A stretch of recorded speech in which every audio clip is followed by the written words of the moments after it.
السلام عليكم ورحمة الله وبركاته. معاكم ميس إسراء حسان. جماعة ده فيديو صغير جدا عشان بس نفهم الناس للمهام الأدائية، عشان في ناس أنا ونزلت ورق وناس بتقول لي أنا عايزة الباقي. طيب يا جماعة، الورق ده جاي من التوجيه خاص بمحافظة اسكندرية، وطبعا اسكندرية مليانة إدارات كتير، إدارة شرق وإدارة منتزه وإدارة غرب. كل مدرسة هتختار نموذج غير التاني. ده طبعا اختيار المهام الأدائية كل مدرسة برغبتها، كل مدرسة بكيفها. طبعا احنا عارفين ان انا عندي سواء جونيور 4 او جونيور 5، كل المنهج الساينس فيه تو ثيم، يعني ثيم كل وحده بيكون عليها مشروع. طب المهام الادائيه جايه على انه مشروع يعني، او على انه وحده. اللي وصل لنا على الوحده الاولى، اللي وصل لي بس واللي انا حليته على الوحده الاولى، لان ده الورق اللي انا مسكته في ايدي اللي هو على الوحده الاولى.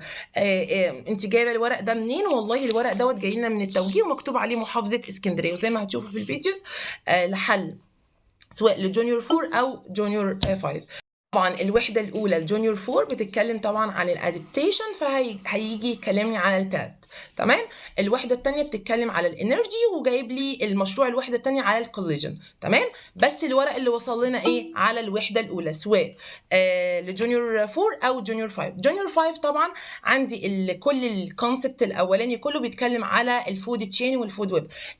الثيم الثاني كله بيتكلم على الستيت اوف ماتر. طب هو مش جايب حاجه عليه اصلا، او مفيش ورق نزل عليه، لكن هي الوزاره قايله ان في مشروع ممكن ده يبقى في محافظات تانية. تمام. تاني انا بقول ان انا الورق اللي معايا على مشروع الوحده الاولى سواء لجونيور 4 وجونيور 5، وهنزل لكم الفيديوز حالا. باي.